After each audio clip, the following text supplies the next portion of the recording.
Les êtres humains naissent libres et égaux en dignité et en droit.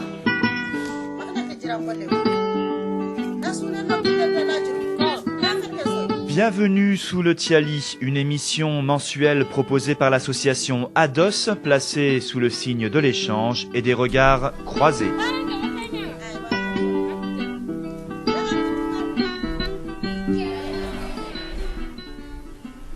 Bonjour à tous, c'est Anne. Vous êtes sur Radio Méga et vous écoutez Bienvenue sous le Tiali, une émission réalisée par ADOS. Bertrand, qui anime l'émission habituellement, n'a pas pu nous joindre à temps. Peut-être sera-t-il avec nous en cours d'émission. Pour ceux qui ne connaissent pas ADOS, ADOS veut dire Ardèche, Drôme ou Ourossogui, Sénégal. Nous sommes une association valentinoise de solidarité internationale et pour la deuxième année, nous vous proposons une émission tous les deuxièmes lundis du mois afin de parler du Sénégal, mais aussi d'interculturalité, de solidarité, d'ici et d'ailleurs.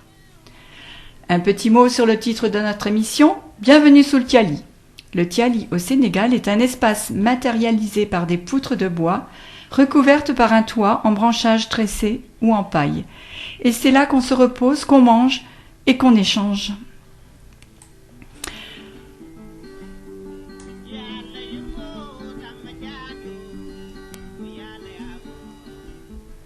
Pour commencer cette saison, nous avons décidé de parler de la santé, et plus particulièrement de la santé au Sénégal. Aujourd'hui, nous sommes en compagnie de Baba Diarra. Baba est infirmier. Il a fait ses débuts à l'hôpital d'Ourossogui. Aujourd'hui, il travaille à l'hôpital privé de Drôme-Ardèche, anciennement clinique Pasteur. Il nous fera part de son expérience dans le domaine de la santé en France et au Sénégal. Bonjour Baba. Bonjour. Thérèse est avec nous. En tant que Sénégalaise, son point de vue nous intéresse. Bonjour Thérèse. Bonjour Anne. Et Christiane, administratrice de longue date à ADOS. Elle suit particulièrement les partenariats santé. Elle nous racontera comment notre association a commencé à s'intéresser au domaine de la santé à Matam et quels liens se sont créés avec la Drôme-Ardèche. Bonjour Christiane. Bonjour à tous. Et puis Jeanne, aux manettes. Bonjour Jeanne. Bonjour. Voilà. Donc, il nous semblait important pour commencer cette émission de faire un état des lieux de la situation sanitaire au Sénégal, car c'est quelque chose qu'on ne connaît finalement pas que très peu. Thérèse, tu t'es penchée sur la question, peux-tu nous donner quelques chiffres qui illustrent la situation actuelle ? Alors, déjà actuellement, le budget consacré aux dépenses de la santé au Sénégal ont triplé entre 1980 et 2000. Les Sénégalais se portent mieux et vivent plus longtemps. De nombreux dispositifs sont mis en place pour arriver au bout des défis majeurs, à savoir la réduction de la mortalité maternelle et infantile, l'accès aux services sociaux de base pour tous. Cependant, de grandes disparités sont à noter, à savoir 70% des médecins et 80% des pharmaciens et dentistes sont installés à Dakar. Tout est autour de la ville. C'est comme en France, il y a un petit peu des zones qui sont défavorisées. C'est ça. En préparant cette émission, on a eu l'occasion de parler des OMD. Peux-tu rapidement nous dire de quoi il s'agit déjà, nous dire ce cycle, qu'est-ce qu'il veut dire ? Alors, les OMG sont les objectifs du millénaire pour le développement. OMD. Les OMD. Oui. Sont les objectifs du millénaire pour le développement. Millennium Development Goal en anglais. Fixés par les Nations Unies, ils sont au nombre de 8 et l'ensemble des États membres des Nations Unies ont convenu de s'efforcer de les atteindre d'ici 2015. Ces 8 objectifs recouvrent de grands enjeux humanitaires, à savoir la réduction de la pauvreté et de la mortalité infantile, la lutte contre plusieurs épidémies comme le VIH-Sida, l'accès à l'éducation, l'égalité des sexes et l'application du développement durable. Je crois que donc parmi ces objectifs, il y en a 3 qui sont particulièrement orientés vers la santé. Est-ce qu'on a une idée de l'impact des mesures qui ont été prises au Sénégal autour de ces 3 objectifs ? Tout à fait, parce que l'objectif 4, 5 et 6 sont les 3 qui sont en lien avec la santé. Bien sûr, alors, car depuis lors, de nombreuses avancées ont pu être notées. Si on s'en réfère aux chiffres, il y a un léger mieux en ce qui concerne les taux de mortalité infantile, car 72 pour 1000 en 2011 contre 121 pour 1000 en 2005. Et le taux de mortalité maternelle est de 401 décès pour 100 000 naissances vivantes, entre 92 et 2005 contre 292 en 2011. Et en ce qui concerne le VIH-Sida, il faut noter que le Sénégal a le taux de prévalence l'un des plus faibles d'Afrique, 0,7% en 2011. Globalement, on peut dire qu'il y a des améliorations. Oui, il y a des améliorations. Mais on est encore loin des objectifs souhaités pour 2015. Bien sûr, mais on est sur la bonne voie. Ouais. Parce que déjà, on a atteint la décentralisation des services de prise en charge et la gratuité des antirétroviraux pour en ce qui concerne le sida. D'accord. Baba et Christiane, vous qui travaillez dans le domaine de la santé, vous qui avez travaillé dans le domaine de la santé, connaissiez-vous les OMD? Baba. Non, pas trop, non. Vaguement, j'en ai entendu vaguement parler des OMD, mais pas trop. De fond, non. Ceci dit, dans le travail du quotidien, tout était en lien quand même avec tous les... Ouais. Christiane? Voilà. Moi, j'en ai entendu parler, mais pas en France, au Sénégal, par les collègues sénégalais que je rencontrais. Et c'est vrai que les responsables de la santé au niveau des districts connaissent bien, et c'est bien ils faisaient toujours référence aux OMD. Donc c'est comme ça que j'ai découvert les OMD. Est-ce que ce genre de programme est nécessaire pour améliorer les conditions de santé au Sénégal? Oui, je pense que oui, parce que vu que ce sont des objectifs qui se fixent qu'ils doivent atteindre en 2015, et que d'après ce que vient de dire Thérèse, si ce sont déjà basés sur ces objectifs, il y a pas mal d'avancées qui sont déjà acquis. Je pense que ces programmes aussi, ces genres de programmes, c'est une référence pour pouvoir améliorer les conditions sanitaires aussi au Sénégal. Je pense que donc c'est très bénéfique pour le Sénégal. Christiane, il me semble que lors de la visite de Sénégalais en France, là, on avait noté qu'il y avait tout un programme au Sénégal qui n'existe pas chez nous, de prévention. On avait noté, oui, qu'il y avait, entre autres, il y a deux grandes différences. C'est que nous, en France, on pose des diagnostics avec énormément de moyens, d'examens, et que les médecins sénégalais, eux, sont très forts pour poser des diagnostics en s'appuyant simplement sur la clinique. Et les médecins français que j'ai eu l'occasion d'accompagner étaient toujours très surpris de cette compétence et de la sûreté des diagnostics qu'ils pouvaient poser. J'ai envie de dire pas que les médecins, parce que je crois que Baba, tu as été amené aussi à faire des diagnostics, non, en tant qu'infirmier au Sénégal, ce que tu ne fais plus en France. Ouais, au Sénégal, dans notre formation, la partie médicale prend une bonne part. Parce que vu qu'il n'y a pas assez de médecins, donc les infirmiers sont bien formés pour pouvoir pallier à ce déficit de médecins. Et donc les infirmiers, dans leur pratique quotidienne, sont appelés à poser des diagnostics, à demander des examens complémentaires et pouvoir même lire et interpréter en quelque sorte ces examens. Donc, et il nous arrivait même de faire des petits gestes chirurgicaux, enlever des kystes, des lipomes, des circoncisions, voilà. Faire des prescriptions aussi.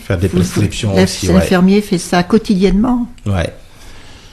Ce qui n'est pas dans le domaine de compétences des collègues français. Non, hélas non. C'est pas hélas, c'est une approche différente. Et le rôle propre de l'infirmier en France, il avait été mis en place quand la démographie médicale était suffisante et bien répartie sur tout le territoire.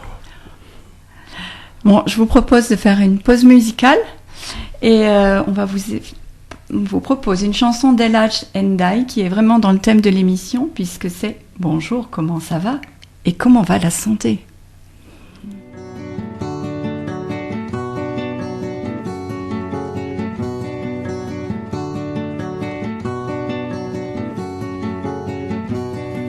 Bonjour, comment ça va et comment va la santé?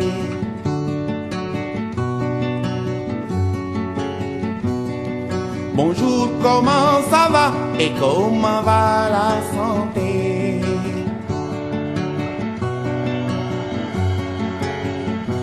Iwai wergi yaram nelen werle. Iwai wergi yaram kiwai werle. Changei tale tayeku. Bonjour, comment ça va et comment va la santé?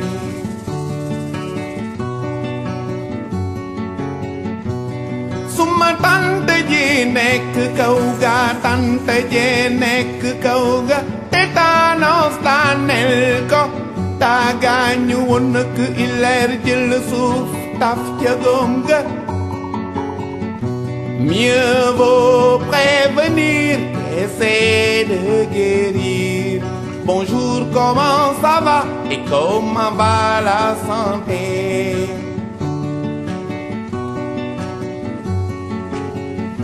Pengen asen bakkan ci jàngoro yi. Deleen asen bakkan ci jàngoro yi. Deleen asen njaboot ci jàngoro yi. Dañoo bare feebaru sida, tuberculose, tétanos, bilharziose, parasitos. Dañoo bare, dañoo bare, dañoo bare. Mieux vaut prévenir qu'essayer de guérir. Bonjour, comment ça va et comment va la santé?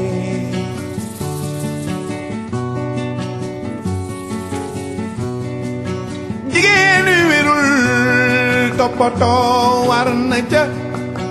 Jigéenu wérul toppatoo war na ca.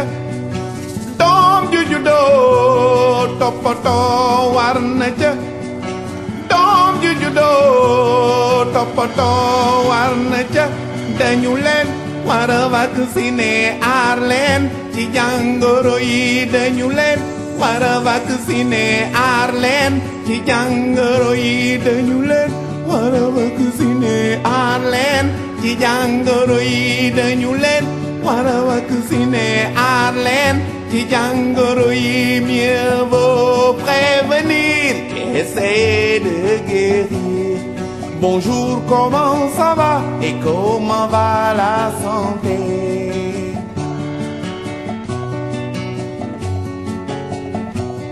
Nanga def maa ngi fi rek et comment va la santé?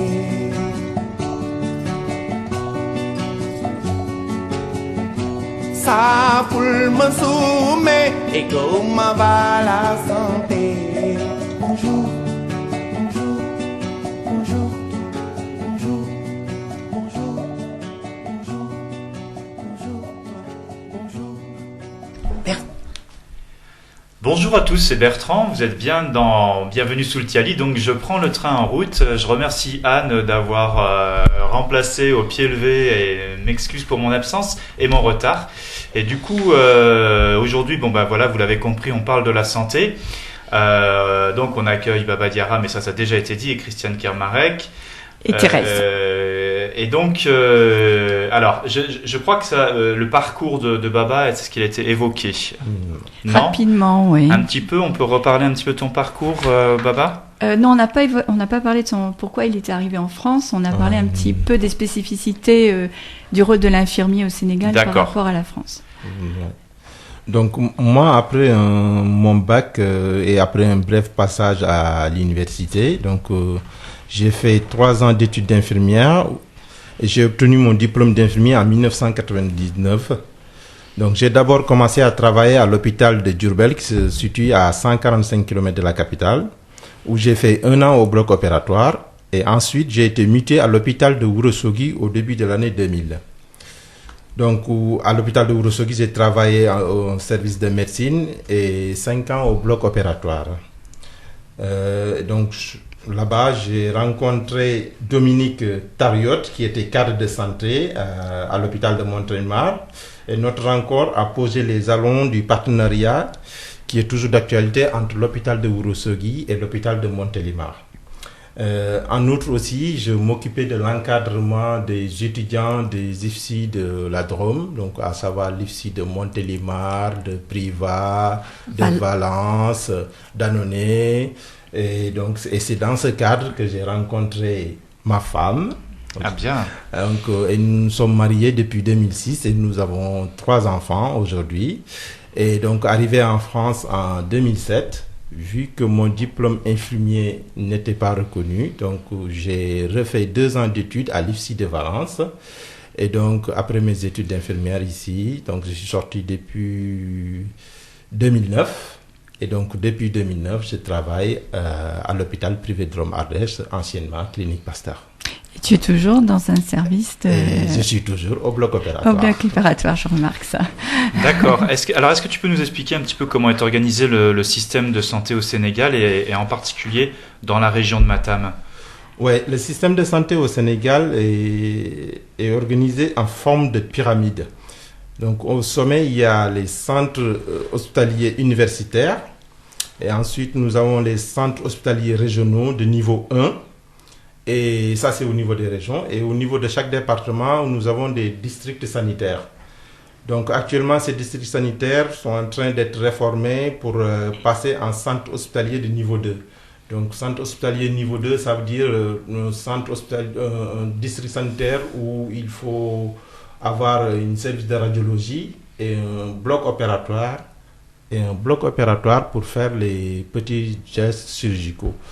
Et c'est dans ce cadre que tous les médecins, c'était dans les années 2000, 2005, 2006, tous les médecins chefs de ces centres de santé ont subi une formation de soins d'urgence, soins obstétricaux d'urgence. C'est pour pouvoir faire des césariennes en urgence dans le bloc opératoire du district sanitaire. Donc c'est un médecin généraliste qui est envoyé en formation pour pouvoir faire une césarienne. Donc après ces districts, nous avons au niveau des communautés rurales des postes de santé. Et ces postes, J'avais envie de dire, du coup, dans la région de Matam où on intervient, il y a un hôpital qui est à un niveau... Redis-moi le niveau. Ça, c'est un niveau 1. Niveau 1, c'est régional. Et après, il y a 3 départements. Et il y a 3 départements. Donc, dans chaque département, il y a un centre de santé, donc ou district sanitaire. Il y en a 3 dans la région de Matam. Il y en a à Kanel, à Ranérou et à Matam commune. Donc, voilà. Je t'ai interrompu, je crois. Et donc, voilà. Donc, après, c'est donc dans chaque département, nous avons donc des districts sanitaires et dans les communautés rurales, à savoir dans les villages, il y a un poste de santé qui est géré par un infirmier diplômé d'État. Et donc, pour revenir à la question de tout à l'heure, donc cet infirmier diplômé d'État, donc il est seul dans un village qui gère 5000 à 6000 habitants. Et donc, vu qu'il est seul, donc il est appelé à poser des diagnostics, à faire des prescriptions, à faire des accouchements. Même il lui arrive parce qu'il n'y a pas de sage-femme, il n'y a rien. Donc, il est au premier plan au niveau de la santé. Il intervient à tout moment et il est logé et il intervient 24 heures sur 24. Il y a no limites. Et c'est aussi un maillon important dans le schéma de santé du Sénégal, parce que vous, les infirmiers sénégalais, dans votre formation, la santé communautaire est très très importante. C'est une part importante de votre formation.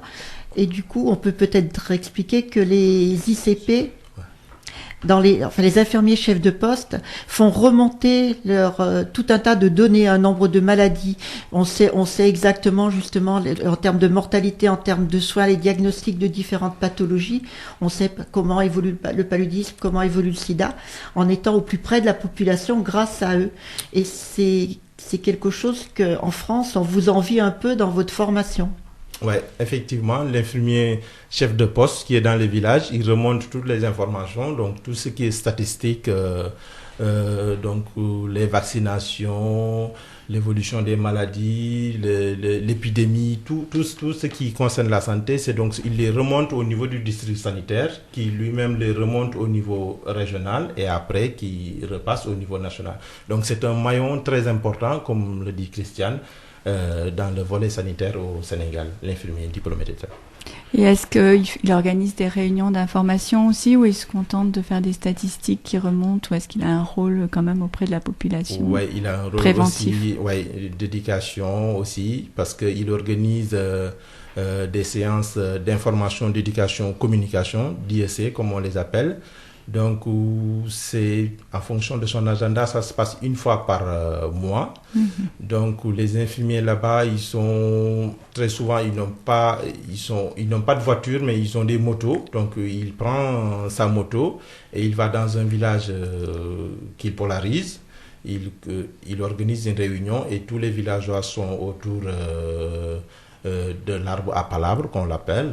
C'est un grand baobab et tous les villages sont réunis et l'infirmier fait des séances d'information, d'éducation pour pouvoir inciter les populations à mieux se prendre en charge au niveau de la santé. Et en début d'émission, on parlait des OMD et entre autres, donc là, ils ont beaucoup mis en pratique pour faire de la prévention contre le palu.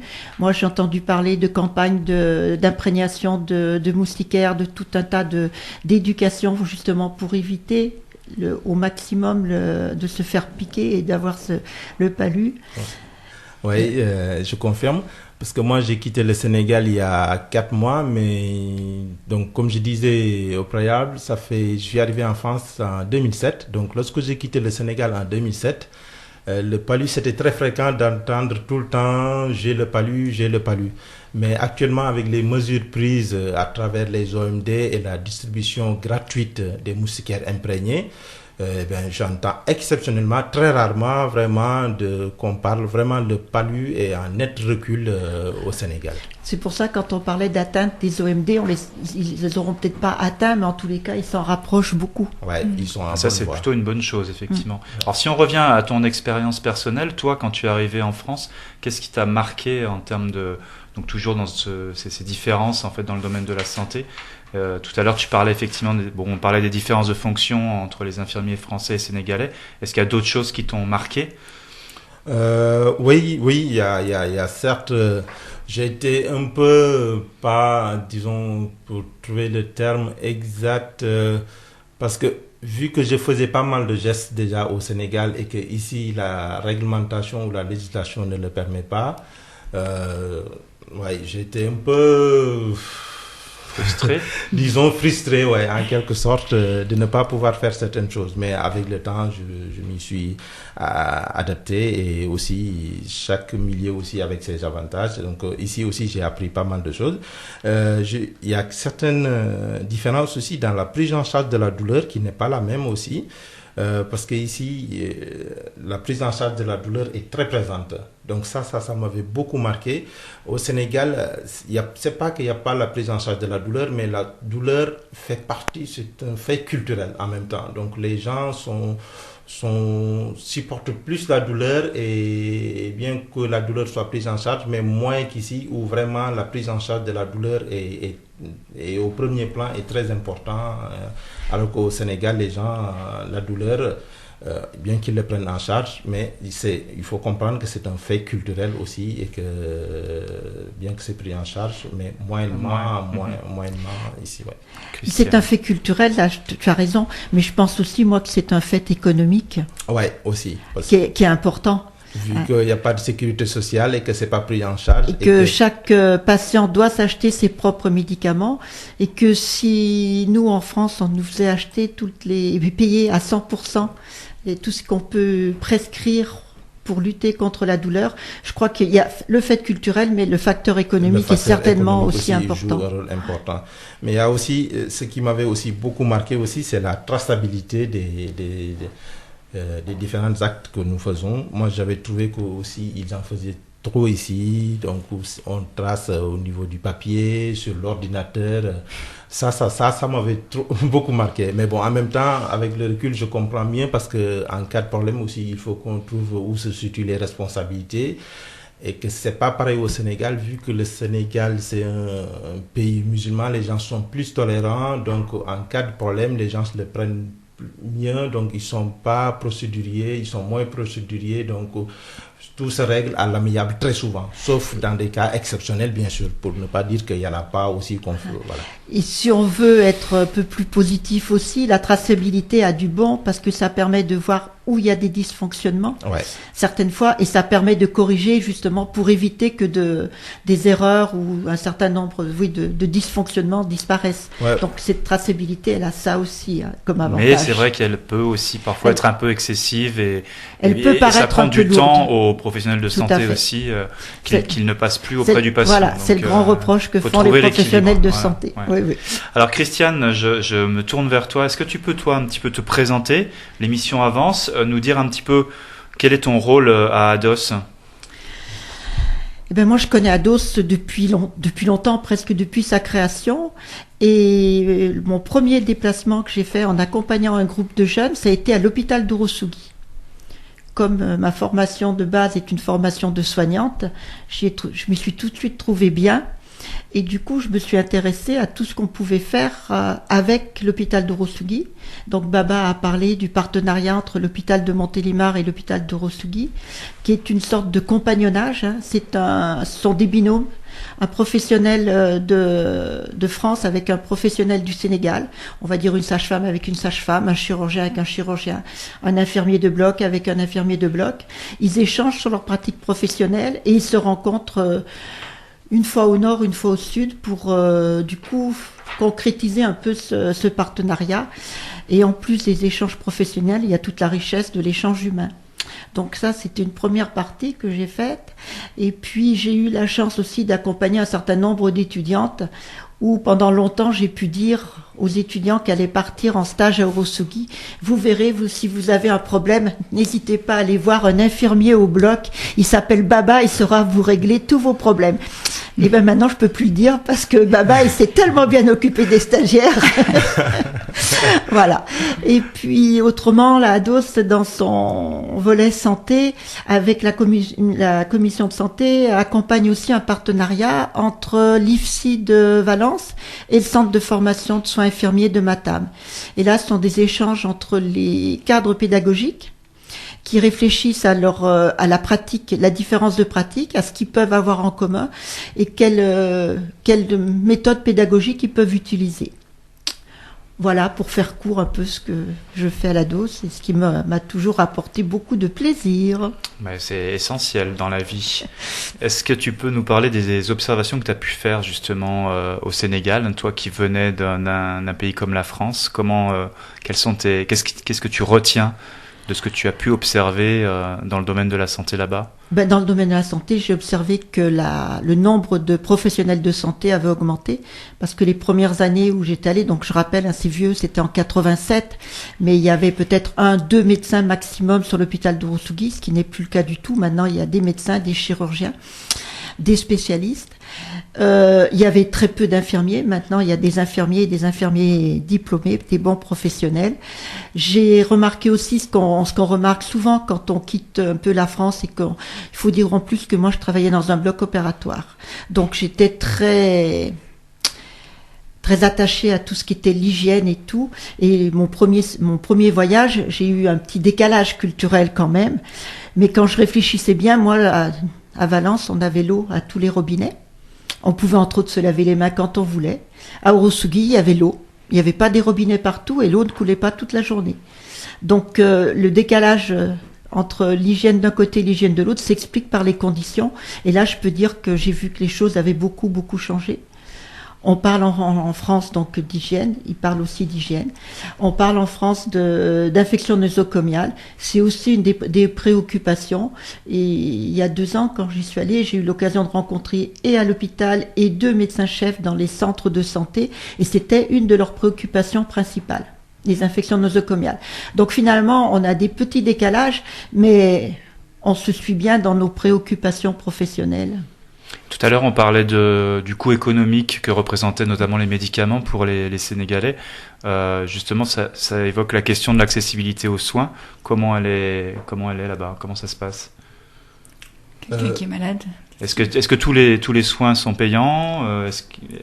Oui, donc actuellement, ce qui se passe donc pour un patient qui se présente à l'hôpital, Donc actuellement, le gouvernement est en train de prendre des mesures, c'est-à-dire à savoir toutes les femmes enceintes sont prises en charge, toutes les personnes âgées de plus de 60 ans aussi sont prises en charge gratuitement et les enfants de moins de 5 ans aussi sont pris en charge gratuitement.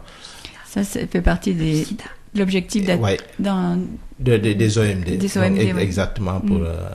Et la prise en charge du sida aussi et les médicaments sont gratuits et la prise en charge de certaines pathologies infectieuses comme la tuberculose aussi sont prises en charge gratuitement. Donc pour le reste, donc ce qui se situe en dehors de ce cadre, donc ces personnes sont obligées donc de payer le ticket d'entrée déjà et de payer leur ordonnance ou les examens complémentaires, ce qui reste toujours quand même un peu difficile pour certaines populations. Est-ce qu'il doit limiter certainement l'accessibilité, effectivement. Ouais, voilà. Et puis on peut peut-être dire que Ourossogui, c'est dans une région rurale assez loin du Sénégal où le niveau de vie est différent de Dakar et que du coup l'accessibilité aux soins est certainement encore un peu plus compliqué que dans les grandes villes. Et puis par le fait effectivement que pour certains aller de chez eux jusqu'à l'hôpital, il faut parfois une journée de charrette, quoi. Donc déjà de ce point de vue. Alors pour terminer ce débat, puisque vous êtes tous d'accord a priori pour dire que ça va mieux en fait en termes de santé au Sénégal, mais quels seraient les derniers grands défis du Sénégal en matière de santé sur lesquels il faudrait travailler, selon vous? Je crois qu'il y a la mortalité maternelle et infantile qui reste encore un peu élevée. Baba nous a expliqué tout à l'heure que dans les centres de santé, maintenant, les médecins, ces centres de santé allaient être classés en hôpitaux de deuxième catégorie, deuxième classe.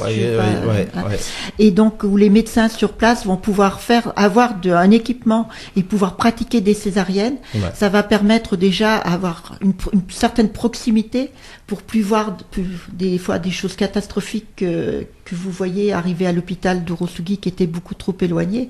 Donc ça, je pense que c'est déjà un plus. Et puis, je crois que Thérèse, tu voulais nous parler d'un programme de prévention mis en place aussi au Sénégal pour améliorer la santé maternelle. Oui, en fait, ça fait partie des nouveaux projets et partenariats que l'État du Sénégal met en place, qui est plus axé sur la santé communautaire, notamment la mise en place de relais communautaires comme les Badjenougor et qui s'occupent de prendre en charge des vaccinations, des pesées, la santé et le suivi médical des femmes après accouchement. Et je crois que c'est Badjenougor, je le prononce très très mal. Ce sont des femmes. Oui, c'est des femmes d'âge mûr et qui connaissent, toutes les familles de leur pâté de maison et qui sont chargées de faire le suivi des enfants, des petits enfants et des femmes nouvellement mamans. Et elles ont aussi un rôle dans la surveillance des grossesses. Oui, elles suivent les femmes post et pré accouchement, voilà. Et les enfants de la naissance voilà. Et puis si elles constatent quelque chose, elles les envoient tout de suite vers le centre de santé. Voilà. Elles justement. Interviennent pour pas que la situation se dégrade. Ouais, c'est ça. Oui, pour compléter un peu, donc disons que l'État du Sénégal est en train quand même de prendre de très grandes mesures pour améliorer le système sanitaire. À travers le recrutement déjà en personnel, parce que comme disait tout à l'heure Christiane, moi lorsque j'ai commencé à l'hôpital de Ourossogui à l'an 2000, il faut reconnaître quand même que l'hôpital de Ourossogui est un petit hôpital. Hein, et Ourossogui aussi se trouve à 700 km de la capitale, donc très éloigné. Et on n'était que 3 infirmiers pour tout l'hôpital. Donc aujourd'hui, au moment où je vous parle, ils sont une dizaine, donc il y a une nette amélioration. Et après donc le budget de l'éducation, c'est le budget de la santé donc qui arrive en deuxième position au niveau financier, donc en termes de budget. Donc c'est le deuxième gros budget pour toujours améliorer le système sanitaire. Très bien, merci pour la richesse de vos réponses, messieurs, dames. Je vous laisse avec Viviane Dour et ce morceau Sama Domdi, ce qui veut dire... Baba. Qui va me répondre, Baba? Sama Domdi. Mon enfant. Mon enfant, oui, très bien. Et bien voilà, on écoute. À tout de suite. nene nene tuti. Ayo nene nene nene tuti. Sing my baby, sing my baby, sing my baby, sing my baby, sing my baby, sing my baby, sing. Kuilal madema sabar jajanaya dis kuilal sai kuilal sama dongye ayo beyo beyo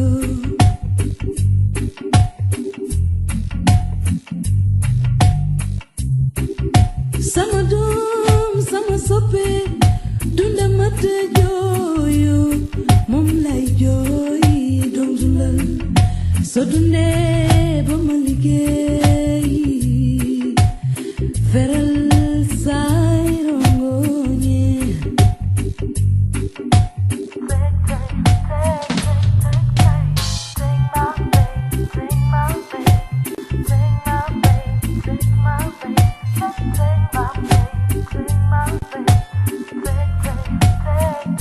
struggling a long time, nobody's gonna take my baby, 'cause I know somebody's gotta know. Struggling a long time, nobody's gonna take my baby, 'cause I know somebody's gonna know. Somebody's gonna know. Somebody's gonna know. Somebody's gonna know. Kuilan madema sabar jajanayan des kuilan natsai kuilan sama dongye ayo beyo beyo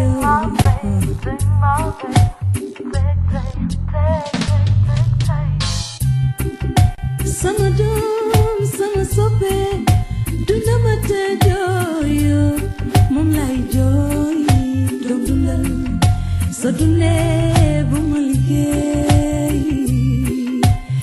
feral say rongoñe struggling a long time, nobody's gonna take my baby, 'cause I know somebody's gotta know. Struggling a long time, nobody's gonna take my baby, 'cause I know somebody's gonna know. Somebody's gonna know. Take my baby, take my baby, take my baby, take my baby, take my baby, take. Ayo nene nene nene tuti. Ayo nene nene nene tuti. Mayan madema gadai sabayo dumulayan dumulay nakso fan guje ngam fo ma fete.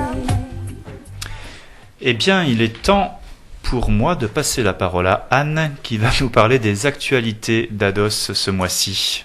Merci Bertrand. Sous couvert d'une actualité, cette chronique me permet de vous transmettre les valeurs de notre association ou de faire un rapide focus sur une des nombreuses activités d'Ados. Aujourd'hui, je vais évoquer un nouveau programme intitulé « Financement du développement local ». Nous avons accueilli mi-octobre Abbas Andour de l'Agence régionale de développement de la région de Matam. Abbas est venu pour participer à un atelier de réflexion sur le financement du développement local de la région de Matam. Ce projet a pour objectif d'améliorer l'impact des financements apportés par les migrants, de mobiliser et valoriser davantage de ressources sénégalaises et de renforcer les moyens d'action et la légitimité des collectivités sénégalaises afin de les rendre autonomes. Ce projet est encore au stade des études et réflexions, au Sénégal comme en France. Nous aurons certainement l'occasion d'en reparler. J'aime bien aussi profiter de cette chronique pour vous parler d'événements culturels. Donc aujourd'hui, j'ai 2 événements à vous présenter. En premier, la semaine de la solidarité internationale, dite SSI, qui débute dans quelques jours à Montélimar avec la réalisation d'une solisphère samedi 15 novembre. Différentes activités sont proposées aux alentours des agglomérations de Romans, Montélimar et Valence. Je vous recommande. Samedi 15 à 15h, à la Passerelle, la médiathèque de Bourg-les-Valences, une conférence intitulée « Géopolitique de l'alimentaire ». Également, le samedi 22, à partir de 15h, alors je ne sais pas s'il faut dire un ou une disco soupe qui sera organisée à la MJC de la Porte-les-Valences. Le programme complet de la SSI est disponible sur le site d'Ados, ados-sénégal.org. Et également, j'avais envie de vous parler d'un événement culturel qui est proposé par la médiathèque toujours de Bourg-les-Valences, la Passerelle. Il s'agit du mois du film documentaire, avec encore 2 projections rencontres qui rendent compte de situations d'émigrés clandestins. On n'est pas directement en lien avec l'Afrique, mais la passerelle est vite faite. Ces films apportent une vision à la fois sensible des situations individuelles des migrants et politique, et une vision politique liée aux enjeux de ces migrations clandestines. Donc il y a une projection vendredi 21 novembre à 18h. Le titre du documentaire c'est « J'ai l'honneur de ». Et le 29 novembre à 15h, un autre documentaire intitulé « Patras ». Voici de belles occasions d'échange autour de la solidarité. Merci pour toutes ces informations, Anne. Comme tu l'as dit, vous pouvez retrouver toutes ces infos sur notre site ados-sénégal.org. Alors l'heure est bientôt venue de se quitter. Je vais laisser conclure cette émission. Je vais laisser la conclusion à Baba. Je crois que tu avais un petit quelque chose à rajouter, Baba. Oui, c'était un peu pour parler un peu au niveau sanitaire, au niveau de la région de Matam, puisqu'on parle de Ourossogui et Ourossogui se trouve dans la région de Matam. Dire juste que le gouvernement, comme je disais à l'entame de mes propos, est en train de ménager aucun effort vraiment pour améliorer le système sanitaire. Donc c'est dans ce cadre qu'un 2e hôpital est déjà construit à Matam et un 4e centre de santé, un district sanitaire, est en phase de construction. Et aussi, avant, les écoles de formation, que ce soit pour les médecins et pour les infirmiers, tout était concentré à Dakar. Et actuellement, ils sont en train de décentraliser tout ça et Matam dispose maintenant d'un centre de formation, ce qui va permettre, après cette formation, que ces étudiants puissent rester dans le terroir et pouvoir combler le déficit de personnel. Merci. Très bien, merci beaucoup on se quitte avec ces bonnes nouvelles. On se retrouve le mois prochain pour une nouvelle émission de Bienvenue sous le Tiali. Merci à tous nos chroniqueurs. Voilà, je vous souhaite une bonne santé à tous. À très bientôt. On diarama et on se quitte avec The Do, Gonna Be Sick. Au revoir. Au revoir. Au revoir Bertrand. Au revoir.